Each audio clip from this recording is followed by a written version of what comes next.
योग के प्रयोग से सर्वांगीण विकास होता है और इसीलिए इस बार 8वें अंतर्राष्ट्रीय योग दिवस को बड़े स्तर पर मनाया जा रहा है। क्या कुछ खास होने वाला है, इस पर बात करने के लिए इस वक्त आयुष मंत्रालय के मंत्री सर्बानंद सोनोवाल जी हैं। आइए सीधे उनसे मुखातिब होते हैं। सर, कोरोना काल में जिस तरीके से ये बाधित रहा, फिजिकल नहीं हो पाया, लेकिन इस बार बड़े स्तर पर आप लोग करने जा रहे हैं, क्या कुछ खास होने वाला है? बहुत कुछ खास है, क्योंकि कोरोना उस संकट कालखंड में लोगों को योग अभ्यास के जरिए जो राहत मिला, जो शक्ति मिला, जो मनोबल मिला कोरोना संक्रमण के खिलाफ लड़ने के लिए, ये बहुत बड़े उपलब्धि है। तो मुझे लगता है इसकी वजह से आज योग अभ्यास पर लोगों का ध्यान बढ़ चुका है, रुचि बढ़ चुका है। और इस विषय पर माननीय प्रधानमंत्री जी ने जिस हिसाब से नेतृत्व दी है, पिछले 8 साल के अंदर उन्होंने लगातार इस विषय पर कदम उठाते आए हैं और अपने मन की बात में भी बार बार उन्होंने देशवासियों को इस विषय पर अधिक उजागर किया है, जागरूक किया है। और योग से निरोग कैसे बन सकते हैं और योग के जरिए एक व्यक्ति कैसे सकारात्मक बन सकते हैं, शक्तिशाली बन सकता है, सहन शक्ति बढ़ा सकता है, सारे विज्ञान का इसका जो महत्व है, इस विषय को वो समझाने में सफलता प्राप्त की है।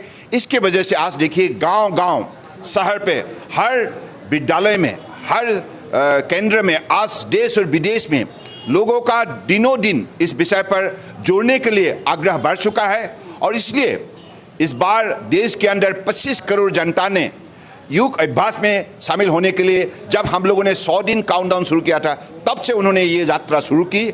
और आपने देखा है जो उत्साह, जो जुनून पैदा हुआ है लोगों का मन में, ये बहुत बड़ी उपलब्धि है। और विदेश की धरती पर भी भारत सरकार की आयुष मंत्रालय और एक्सटर्नल अफेयर्स मिनिस्ट्री, दोनों मंत्रालय की सहयोग से आज अलग अलग देश की जनता के सहयोग से, इंडियन डायस्पोरा से आज गार्जियन रिंग के जरिए 88 नेशन भी शामिल होंगे, साथ में यूएन भी शामिल होंगे। और उसके वाला और भी हमारे 190 नेशन कुल मिला के सारे दुनिया में योग अभ्यास में जुड़ जाएंगे। तो मुझे लगता है कि इस बार हम लोगों ने जो भी कार्यक्रम रचना की है माननीय प्रधानमंत्री जी के मार्गदर्शन से, कि कम्युनिटी सर्विस सेंटर जो है 1.5 लाख से अधिक, इसके जरिए हम लोगों ने डिसेमिनेट किया है योग के जरिए क्या क्या हो सकता है।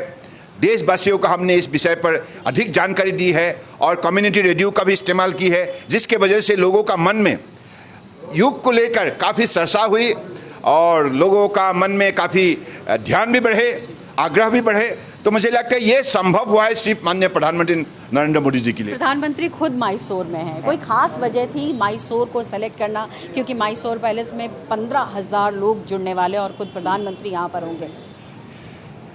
मैसूर तो खास है ही सही, हमारे देश के स्वाभिमान का प्रतीक है। कर्नाटका की एक बहुत खूबसूरत, this is regarded to be the heritage city of Karnataka. तो इसलिए हमारा देश का स्वाभिमान का प्रतीक होने के नाते माननीय प्रधानमंत्री जी यहाँ आए हैं और मैसूर की जनता के सहयोग से, कर्नाटका जनता के सहयोग से कल हमारे जो मूल मास योगा डेमोन्स्ट्रेशन कार्यक्रम को सफल रूप दिया जाएगा और जिसके नेतृत्व देंगे हमारे परम आदरणीय प्रधानमंत्री नरेंद्र मोदी जी। सर, अंतिम सवाल करूंगी, योग से एकाग्रता बढ़ती है, आक्रोश कम होता है। देश में इस वक्त जो आक्रोश है युवाओं का, क्या आप अपील करेंगे उन युवाओं को कि योग से जुड़ें ताकि जो आक्रोश दिखाई पड़ रहा है वो शांत हो? निश्चित रूप से मैं देश की युवाओं से यही आग्रह करता हूं, आप योग से जुड़ जाइए। सहन शक्ति बढ़ाना होगा, सकारात्मक बनना होगा और हमें पॉजिटिव माइंडसेट को डेवलप करते हुए अपने व्यक्तित्व को शक्तिशाली बनाना होगा, क्योंकि हमें आत्मनिर्भर भारत बनानी है। यूथ लेड डेवलपमेंट को हमें दिखानी है जमीनी हकीकत में। मोदी जी के नेतृत्व में जो भी परिवर्तन पिछले 8 साल के अंदर संभव हुआ है, तो इसलिए मुझे लगता है कि आज युवाओं को आगे बढ़ाने का काम माननीय मोदी जी ने किए है। जो भी कार्यक्रम लिया है सभी युवाओं को आगे बढ़ाने के लिए, युवाओं को अधिक शक्तिशाली बनाने के लिए।